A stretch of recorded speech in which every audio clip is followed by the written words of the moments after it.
Hey,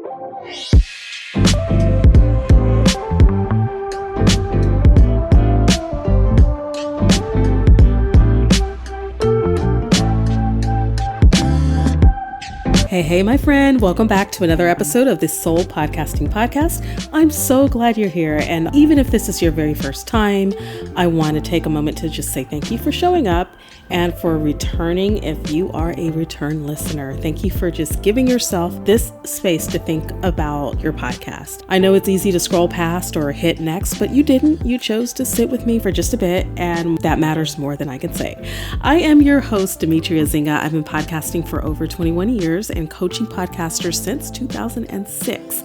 And one thing I've noticed over all those years is that the podcasters who last, the ones who actually build a voice, a community, and a sustainable brand are almost never the ones that are hustling the hardest.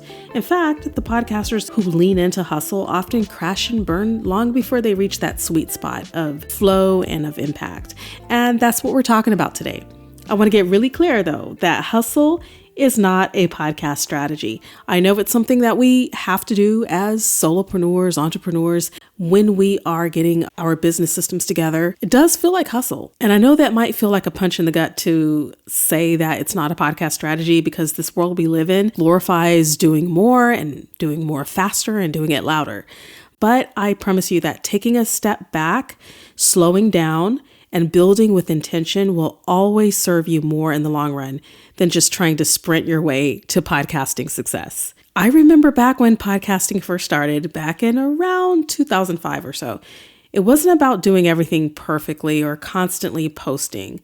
The early creators were more experimental, I think. We made episodes because we had something to say or we just wanted to process our own ideas out loud. Growth happened slowly and organically through listeners who showed up because they connected with the host, not necessarily because of SEO hacks or algorithms. But then over time, podcasting just got bigger and the culture around it started to shift. And suddenly, success wasn't just having a good show. It was posting every week, several times a week, or batch recording multiple episodes, cross-promoting on every single social media platform there is, constantly chasing those metrics, and hustle quietly became the default. The tricky part is that hustle doesn't arrive wearing a sign that says, "Hey, I'm bad for you." It just shows up as responsibility, as dedication, as taking your podcast seriously.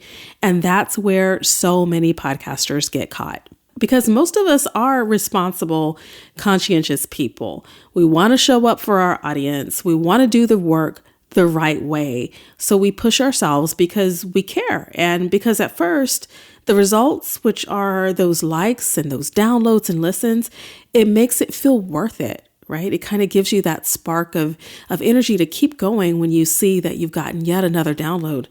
But over time, pushing without the clarity that you need, pushing without that intention, it starts to feel heavy. And that weight slowly chips away at why you even started in the first place. So I'm going to get personal for a minute because this is something I've been living through myself recently. A few weeks ago, some of you might know if you listened to my last couple of episodes, but I made a decision that surprised even myself. I let go of two of my podcasts that I had been holding on to for a long time. One had been with me for 14 years. So yes, it was my baby. I grew that podcast, and the other I'd held on to for 5 years. And I'm just going to be clear with you. Those are not failed podcasts. In fact, if I ever want to go back and continue them, I can, but I believe they were meaningful and successful in their own ways, and they carried seasons of my life, moments I'm never going to forget, relationships I'll always cherish, but continuing to carry them was starting to feel like a backpack full of bricks. Not heavy in the obvious, exhausting sense, but heavy in the way that saps my energy, the energy that you guys don't see because I'm behind the microphone. And it was heavy in a way that cluttered my mind, heavy in a way that quietly pulled my focus away from my next chapter.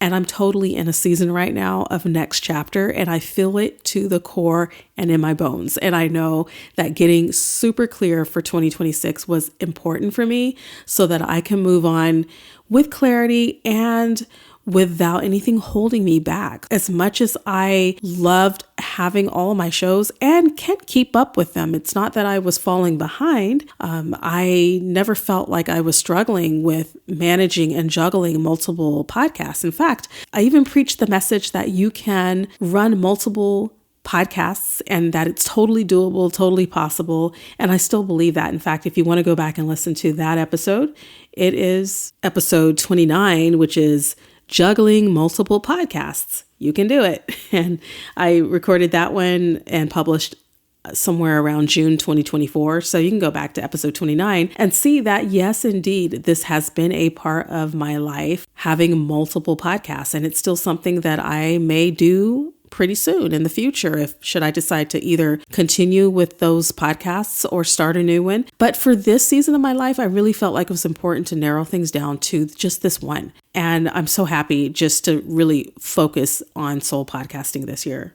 For years, I kept thinking I should maintain them because they were familiar. They represented a kind of identity that I was proud of. They reminded me of the discipline over the years that I've had to pour into these shows and the longevity, especially the 14-year one, which was my homeschool podcast. But what I realized was that keeping them alive out of obligation and out of habit was not serving me, and it wasn't serving anyone who's listening. Letting go wasn't about quitting. It was about refining my strategy and narrowing things down for my life and creating room for what actually matters for me now, for the message that I believe I'm meant to deliver today, for the energy I want to bring every single time I come to this microphone moving forward. And the moment I let them go, I felt lighter in a way that I hadn't even realized I needed.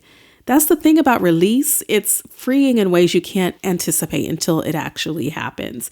So the reason I believe that hustle is so seductive is that it promises progress, but it rarely delivers clarity. Hustle tells you to just keep moving, keep producing, keep doing more, but it doesn't ask whether what you're doing actually matters or if it's aligned with your goals and your values. In fact, it's so easy to fool yourself into thinking that what you're doing is in alignment with what you need to be doing. Because, of course, we can come up with excuses, reasons, and very well thought out reasons for that matter as to why we're doing what we're doing. But at the core of it, we have to ask ourselves, is this really accomplishing what we want? Sometimes it's good to put a timestamp on it and a limit and say, at this point, I'm going to wait until maybe 3 months, 6 months, a year, 2 years down the road and see if this is something that still serves me at the end of this time period. And so whether it serves me financially, emotionally, spiritually, mentally, that is kind of my call, right? As the podcaster. And so as the content creator, I want to ask you to consider how you want to create that boundary and what test you want to give yourself to say whether or not this project you're working on is worth it for you.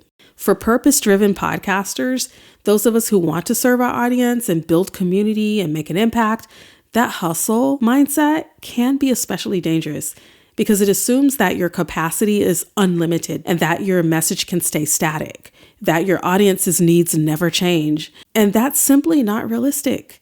Over time, the disconnect between your effort and the alignment that you have will continue to grow, and you'll find yourself showing up for a podcast that no longer energizes you, that no longer reflects your voice or no longer fits your life. So that was the truth for me. My 2 older podcasts had served their purpose, and I am so grateful for everything that they gave me, but continuing to push them forward just because I could wasn't a strategy. It was a habit.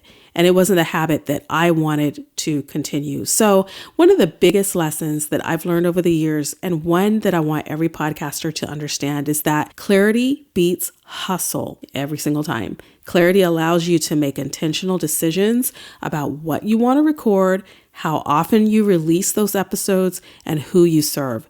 Hustle only gives you motion, right? But clarity gives you direction. Clarity also protects your energy. It helps you show up consistently without burning out. And it keeps your podcast aligned with your values rather than letting it be dictated by the algorithm or external pressures that you might have. And most importantly, I think that clarity gives your listeners something they can trust. When your episodes are intentional, when your message is clear, your audience knows what to expect and they just keep coming back. Not because you've hustled harder than everyone else, but because what you're offering actually matters. So here's a part of podcasting that doesn't get talked about nearly enough, I think. And sometimes the smartest thing that you can do isn't to add more, it's to release what no longer serves you. Letting go, I think, is a form of strategy. It's a way to make room for your current message, your current audience, and the seasons of your life that are calling for your attention. So I'm not asking you to let go of a podcast on this episode. Please don't misconstrue what I'm saying. I would love for you to keep all of your podcasts. If you're promoting more than one, if you're producing several, if they're in alignment with where you are and what you want to be offering your audience, please continue doing what you're doing. But I guess my plea for you is to not be in the frenzy of hustle culture this year if possible, right? We all are busy people and we're going to be feeling sometimes that we're running out of time because there is so much to do. And so that's why, and when it comes to this podcasting industry and the art of being creative with podcasting and including it as part of our business processes, I would love to make this less stressful for you than it probably already is. And that is why I'm really preaching the no hustle culture. That doesn't mean that I'm unaware of how busy we are as entrepreneurs and how much of a hustle it is to actually get things done.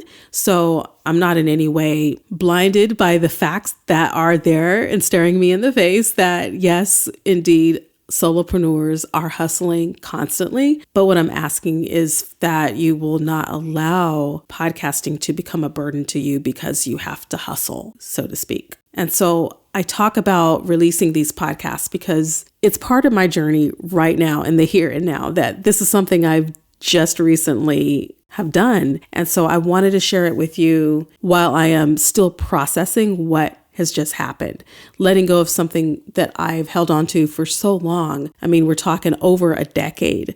It's a big deal to me, and it was a part of my identity, and I actually let that go. And for those of you who are not aware, and maybe it's your first time listening, I was a homeschool podcaster for 14 years, and I homeschooled my own children for quite a few of those years, a great many of those years. And so that in itself, just being in that type of community and mindset and lifestyle, was a huge part of my identity for such a long time. And now, as I've slowly let go of all those things, kind of this last leg of that journey was to let go of the podcast. Although the episodes are still there, my blog is still there, all of the social media and the branding and all the assets are still online and they're public and available for anybody who wants to glean from, the content. And so it's still in action without my support and my weekly feeding into the algorithm and feeding into the podcast itself and to the brand and the content. So I'm no longer doing the content churn for it. But yeah, this is like a new season for me, just letting that go. And then once I let it go, I realized just how much mental bandwidth I'd been carrying unnecessarily. It wasn't just about freeing up time in my calendar. It was also about freeing up my energy and my creativity and focus. I could see more clearly where I wanted to invest in my life next. I could plan episodes that really matter. For this show, I could record from a place of excitement rather than obligation. And that shift in perspective transformed not just my approach to podcasting, but just how I show up in the rest of my life. So many creators believe that hustle equals progress. So if you do more and push harder and release more episodes, you're going to eventually see all these results that you're looking for. I think that's a dangerous assumption because hustle without strategy rarely produces sustainable growth. It just produces fatigue and frustration. So I believe that as a purpose-driven podcaster, we need to redefine progress. Progress isn't necessarily measured by how fast you can release content or how many platforms you can post on. Again, we are only one person, maybe with a small team, but still, we don't want to be churning out content just for the sake of it. Progress is actually measured by whether your podcast is fulfilling its purpose, whether it's reaching the people it's meant to serve, whether it's sustainable for you as a creator. So I want to challenge a common misconception. Discipline does not mean never stopping. Discipline means showing up consistently, but it also includes discernment. If you never heard the word discernment, I'm going to share what that means right now. I would ask you to look it up in your spare time, but just to save you a little time, I'll tell you what it means. Discernment is the ability to judge well, to recognize subtle distinctions, and understand complex situations to make sound decisions, going beyond the obvious through insight, perception, and wisdom to separate truth from falsehood or what's best from what's merely acceptable. And I'm getting this, of course, as an AI overview, and it took a lot of different resources online and sort of combined it into this one definition. It also goes on to say that developing discernment involves slowing down, deep reflection, and gaining experience, while its benefits include clarity, better choices, and purpose, often connecting with wisdom and spiritual understanding. So when I talk about discernment, I often kind of relate it to my faith, because in the faith world, we often refer to this word in terms of spiritual discernment, being able to separate truth from false. But I believe discernment is something that you can practice, that you can utilize in every aspect of your life, not just your faith and not just your spirituality. It's something you can operate in your business. You could use discernment to help you make pivots that need to happen in your business world, in your life, things that need to take place, changes that need to be made. You won't know to do those things unless you have discernment that it is a season for you that needs to change and shift. So when you discern that you have too much on your plate, or you discern that this is not a good season for you to continue all the things that you're doing, or maybe that you need to say yes to one thing and no to another, turn down one opportunity, accept another. When you discern that it's a new season, a new phase, a new time, and you act accordingly, then this is going to help you to navigate your life in a way that will just be so meaningful for you, because you're not bumbling around blindly. You are thinking about it, meditating on it, and then making an informed choice, and many times navigating through the use of discernment. Discernment is about asking yourself hard questions like, does my podcast align with my purpose? Does my business align with my purpose? Is my message still serving my audience? Does the schedule respect my life and my energy? Discernment is what separates sustainable podcasting from burnout. It's what allows you to maintain your podcast over years and even decades, like I did, without losing your voice or your joy. So again, I really did enjoy that podcast. In fact, I still like it a lot. But because of discernment, I have to give it a rest and go on break with that particular show. I believe as a result, my work will feel ultimately lighter in the next couple of months, and I think I'll have more impact where I need to. So again, it's not failure, it's not weakness, it's just letting go so that I can be free to create strategy elsewhere in my life. So if you're nodding along and you're thinking, yes, Demetria, I feel this. Okay, here's something practical for you. I want you to start by evaluating your current workload. What parts of your podcast feel heavy or misaligned? What are you keeping out of obligation rather than excitement or clarity? And what could you release or delegate or even pause so that the rest of your workload feels lighter and more intentional? From there, I want you to start building a system that reflects your capacity and your goals. Map out a publishing schedule that feels doable for you, not for your friend, not for the podcasting guru that says to do it a certain way. What is the schedule that feels right for you? Map that out. Create a content plan that's rooted in clarity and in purpose. Prioritize episodes that solve problems or offer real value to your audience rather than just filling a slot. And most importantly, I want you to give yourself permission to say no to the things that don't fit. If today's episode has helped you to see that clarity matters more than hustle, I want to offer you a resource to make this even more actionable. It is my Launch Confidently podcasting checklist.